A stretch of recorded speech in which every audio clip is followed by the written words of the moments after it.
Alright guys, how you doing? I'm Patrick, and if you are watching this video, it's because I've sent it to you because you're a new start who's due to start training in the shed next week, or a week on Monday or on Tuesday.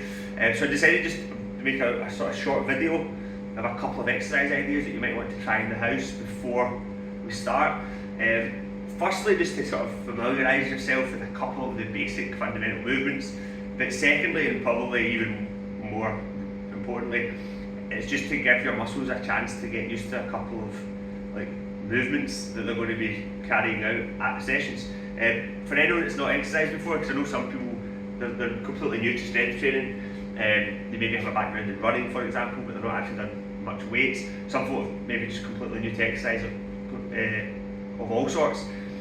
But ultimately, no matter your background, what I've found, and I include myself in this and anyone else, is that if you've not trained for even just a couple of weeks, let's suppose you've taken a bit of time off, that when you probably know your first session or two back, you end up with really sore muscles for days after it. That's something that's pretty much unavoidable, because basically just the muscles are responding to a stimulus that it's not experienced in a while or ever. So the idea of doing a couple of these exercises in the house is to try and dose your muscles a bit so that they're getting a bit of that stimulus to create a wee bit of muscle discomfort in the days after it, just so that they're not getting thrown in completely at the deep end on Monday or Tuesday next week, and it will maybe reduce some of that DOMS effect that you'll inevitably feel later on after the session. So just go through it, a couple of exercises. If you're at all anxious about next week and you're new to all, anxiety is understandable whenever you start anything new, but I promise you you'll be absolutely fine, and within half an hour it will start to make a bit of sense, hopefully. Well, some of it will. So all I want you to do, try this in the house anyway. You don't even need to really warm up for this. This in some ways it's a warm up for some folk, for others it might be feeling a bit of a workout. But all I want you to try to do is a couple of these basic movements, starting with what we would call a reverse lunge or a split squat. Okay, so all I want you to do is have your feet together, and you're just literally going to step back like this and then step forward again. Okay, now for some people, I want you to do 10 repetitions of this. For some people, this will be hard. Okay, for some others, it might not be so hard. If you feel knee pain, for example, you can let me know next week, or you can even email me, I don't mind, and we'll figure out what's going on. A lot of the time when people do lunges and squats, they might suffer a bit of knee pain, but it's usually just because the movement's not quite right, or they're not getting the adequate balance of weight distribution between the front of the foot and the back of the foot, these sort of things.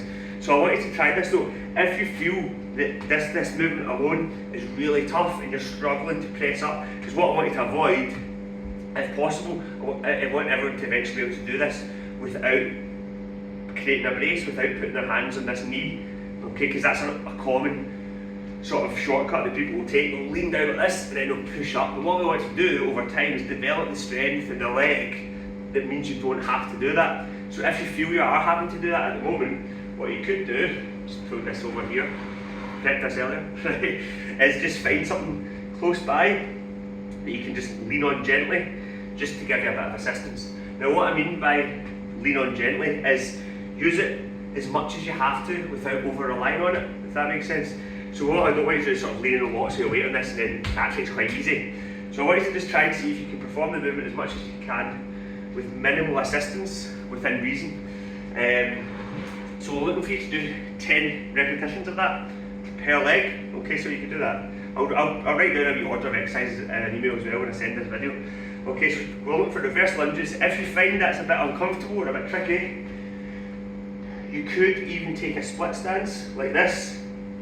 Okay, and then it's quite a similar movement, but you're just going up and down, and there's no backwards and forwards movement. You just come down like this, and then up like this. Okay, when you're doing this movement, you want to try and keep this front foot flat on the floor.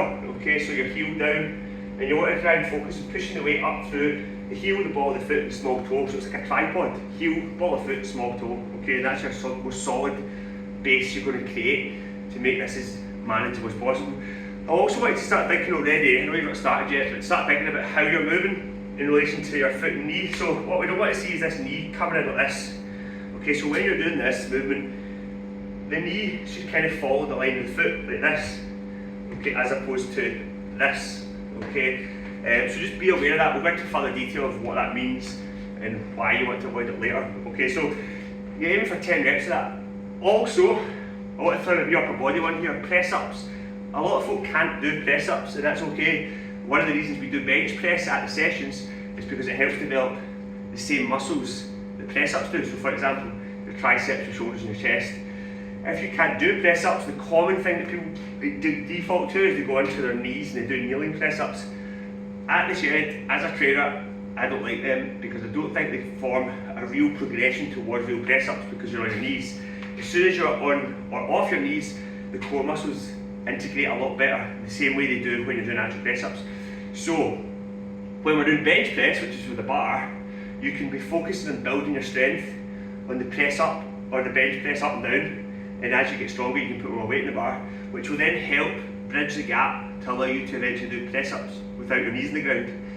When press ups are programmed in the session though, I want you to focus on this variation which you can practice in the house. So I've got this table here, any ledge will do. So this is if you can't do full press ups, we do elevated press ups. So you just put your hands on the table, okay, and press down. Not ideal, this table's moving, right? And it's circular. Find yourself a rectangle table, preferably it doesn't slide, right? So that's what we're looking for. You're just going to perform press ups like this, which are going to be much easier than your regular on the floor press ups. And essentially, the higher or the incline, or the higher your start point, the easier it will be. So if you find that sort of height dead easy, just reduce it, bring it down lower, and then see if you can do your full press ups from a lower position. And the idea with the progression of press ups is that you just graduate down lower and lower, and you'll be facilitating that strength increase for press ups with the bench press. Okay, so I want you to practice this at the house. Where if you can't do full press ups yet, use a table and just focus on trying to bring your chest all the way down. In terms of position, we don't want your elbows too narrow because that's really difficult. It takes out the chest, it isolates the triceps. We also don't want them too wide, like here, okay? Puts a lot of excess stress to the shoulders. So what we're looking for is a kind of 45-degree angle between the side here and your elbow, so about there. So that's how it should look, that position there, pressing out there, okay? So I want you to practice those in the house. The other thing I would consider practicing is called the hip hinge movement, okay? And you can use an apparatus like this to help you if you've never done it before. So the hip hinge movement is essentially a slight bend in the knee, okay? And then from there you're going to keep a nice long back, nice long spine, chest out, and then we're going to initiate the movement by pushing your hips back. So this is the movement here. So this is called a hip hinge because your hips are here and they're literally hinging at this point here. Your torso hinges over the top of your lower body. There's not a lot of knee bend, as you'll see. So this is a fundamental movement that tends to take beginners a wee bit of time to master, and the more it's practiced, the quicker you'll get it. The objective of this is essentially what this hip hinge movement is a stretch of the hamstrings. Okay, you should feel your hamstrings stretch when you're doing this movement. Okay, so you're trying to keep your back nice and long, like that. Okay, and the reason I'm holding this red bar, if you've got a brush in the house or something long like this, you can use it as a cue to make sure that you're doing the movement correctly. You can just put it behind your back like this, just hold it there, and it should be in contact with the top of your backside, okay, and your shoulder blade area. And as you perform the hip hinge, it should remain in contact with those two areas. So I want you to just practice this. So bend your knees slightly, we call it soft knees. Right? You're just going to start pushing your hips back, and as you do that, you'll see that the bar remains in contact with the two areas I mentioned, the lower back area, top of your backside, and the shoulder blade area, and you'll see that your back stays relatively straight.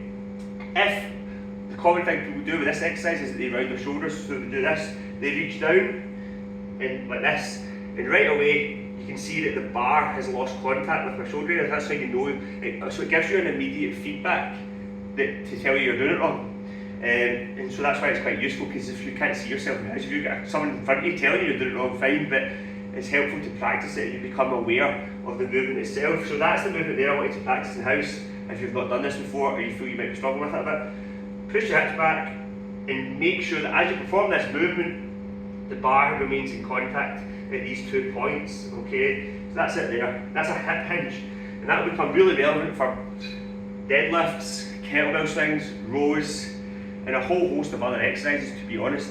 It helps isolate the hamstrings and the glutes, and it takes out the quads. Obviously the quads work when you bend your knees, and a lot of people find that quite easy. So that's it really. There's not much more I want to go into detail with you at the moment because it's hard to get into it until you get into it, isn't it? So I would like you to consider practicing those 3 movements. Squatting, I'm assuming most folk are more familiar with the squatting movement than they are the hip hinge movement. Okay, so with the squat we just want to sort of slightly wider the shoulder width stance. Okay, and then just the idea is, unlike the hip hinge, you are going to bend your knees. Okay, so you're going to bend your knees and push your hips back at the same time, which is different obviously.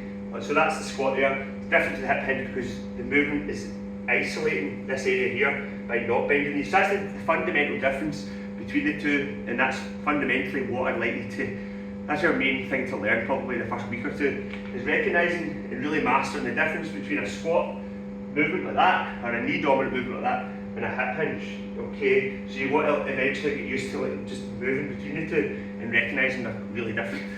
But that's it, so it's really straightforward enough. I'll put a wee itemised order of reps and how many sets you want to try. And like I said, it's a chance to practice these movements, but more so it's a chance to get your muscles used to these movements, and they'll hopefully be a wee bit sore afterwards, which means next week they'll be a wee bit less sore after the session than they would have been.